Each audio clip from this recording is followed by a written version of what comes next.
Boa tarde, Márcio. Boa tarde a toda a audiência. Muito importante esse espaço para a gente falar sobre um tema de suma importância, que é o transtorno do espectro autista. Sim, é um número bem interessante. E o que ocorre, Márcio, é que essa doença ela passou a ser passou-se a dar espaço para a divulgação dessa doença. Então, popularizou-se o conhecimento sobre essa doença e, assim, consequentemente, o número de diagnósticos aumentou, né? Ela tem uma prevalência considerável e com a maior divulgação, com a abertura de espaço para a divulgação dessa situação clínica, mais diagnósticos têm sido feitos também. Eu não julgo ser uma doença de moda, né? Mas o que eu vejo é que as pessoas, a população em geral, tem buscado auxílio, o diagnóstico na suspeita, né? Quando verificam que as suas crianças, especialmente, têm algum traço que possa estar relacionado ao autismo. Nem sempre trata-se dessa condição clínica, né? É importante destacar também que nós estamos falando de um transtorno do neurodesenvolvimento. Então, é uma situação clínica complexa, é uma situação que não aparece em exames convencionais, não existe exame de imagem, exame laboratorial, trata-se de um diagnóstico clínico difícil, né? Especialmente quando nós estamos falando de um autismo leve. Então, é um diagnóstico difícil de ser dado, normalmente numa primeira, segunda consulta, nós não conseguimos confirmar esse diagnóstico e é necessário uma construção de diagnóstico, né? Para em seguida tratarmos de maneira eficaz.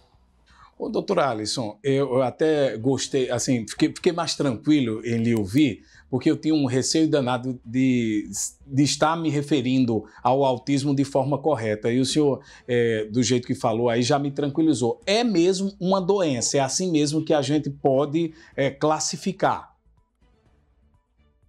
Sim, é um transtorno do neurodesenvolvimento, né? Podemos chamar, sim, de doença, de uma patologia. Doutor Alisson, o senhor, eu acho que tem uma complexidade muito, como o senhor já descreveu aí, na identificação. O que é que o pai e a mãe que está nos acompanhando agora, lhe ouvindo atentamente a sua explicação, ele pode ajudá-lo a identificar se às vezes ele tem uma criança autista dentro de casa e não a reconhece. E qual a importância de, por exemplo, de ter um acompanhamento médico mais permanente? Porque do jeito que o senhor está falando aí, até, por exemplo, o Serviço Básico de Saúde, a Unidade Básica de Saúde, pode ajudar a identificar, não é? Essa situação dessa criança? Com certeza, Márcio. Então, existem traços, existem situações que podem chamar a atenção para o autismo, né? Então, comportamentos repetitivos, né? Estereotipias, como nós chamamos na medicina, seletividade alimentar, dificuldade de interação social, né? Dificuldade de fitar, né? De mesmo olhar, né? Diretamente para familiares. Então, tudo isso chama a atenção. Lembrando que a gente está falando de um espectro, né? Então, existe variação de intensidade e dentro da doença, da patologia, nós também temos variações. Então, tem crianças autistas que o problema é mais a questão social. Tem crianças que o problema diz respeito mais à motricidade, à psicomotricidade. Tem outras que afeta o desempenho escolar, né?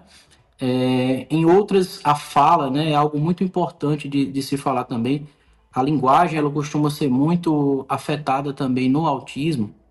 Então, existem variações, existem complexidades, o que torna essa situação muito subjetiva e por isso que nós chamamos de espectro, né? Vai desde uma situação de gravidade, né, mais fácil de ser identificada, de tratamento mais difícil, mais complexo, até aquelas situações bem leves, né, onde apenas pequenas nuances, pequenos traços fazem com que a gente chegue ao diagnóstico.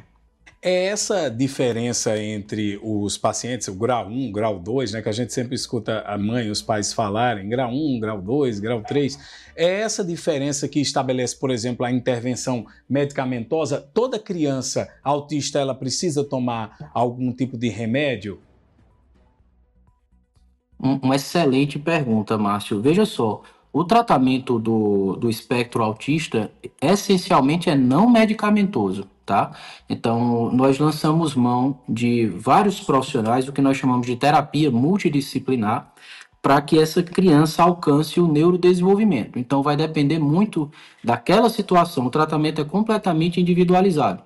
Se a criança tem um problema na linguagem, nós vamos intensificar o fonoaudiólogo. Se o problema diz respeito ao andar, a desenvoltura, o equilíbrio, nós vamos lançar a mão da psicomotricidade. Questões de interação social, nós temos a psicologia, a psicopedagogia, nós temos também a terapia ocupacional. Então, todos esses profissionais, dentro da sua área, eles vão atuar fazendo com que essa criança alcance um melhoramento da sua performance, alcance um neurodesenvolvimento. As questões medicamentosas, elas não são o tratamento mais importante, não são o pilar do tratamento do espectro autista. Em alguns casos específicos, né, nós podemos lançar mão de medicamentos, né? Às vezes uma criança muito agitada, uma criança que tem uma situação de autoflagelação, de se machucar, né? Nós podemos utilizar de uma medicação que vai trazer um melhor controle sobre a agitação psicomotora, mas sempre lembrando, e foi muito importante a sua pergunta, que o tratamento medicamentoso não é o pilar mais importante no autismo. A maioria das crianças, elas são tratadas e acompanhadas através dessas terapias multidisciplinares. E esses profissionais, eles são muito relevantes para o neurodesenvolvimento dessas crianças. Nós estamos conversando, você que chegou agora, nós estamos conversando por videoconferência com o médico neurocirurgião Alisson Pascoal. Doutor Alisson, lhe perguntar uma coisa, o preconceito ainda é um empecilho para o tratamento ou o acompanhamento do autismo?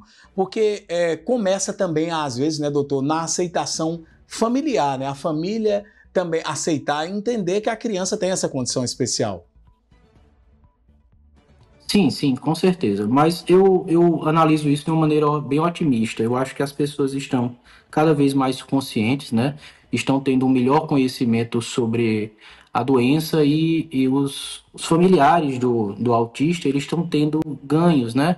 As políticas públicas em relação ao autismo, elas têm melhorado.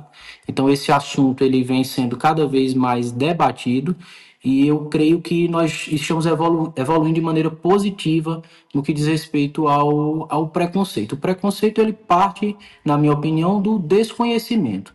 Na medida que nós divulgamos, né, expandimos a informação, nós acabamos por tratar esse preconceito também. Então, esse espaço aqui, por exemplo, é muito importante, né? Doutor, para a gente finalizar, inclusive porque essa é uma deixa do próximo material que a gente vai exibir daqui a pouco. A criança autista, ela pode ter uma vida normal, ela pode viver bem, ela pode estudar, ela pode trabalhar, ela pode ter uma vida social legal? Sem dúvida, Márcio. Uma criança autista, ela tem todas as potencialidades. Então, é muito importante que isso seja dito, né? Ela pode e deve viver normalmente, né? E ter acesso a tudo que qualquer pessoa também tem direito. Então, nós precisamos sim divulgar essa informação para que o diagnóstico ele chegue de maneira mais precoce e explicar também a importância desses tratamentos, desses profissionais, para que mais políticas públicas sejam implementadas e que a população tenha acesso a uma saúde adequada e que essas crianças alcancem o neurodesenvolvimento.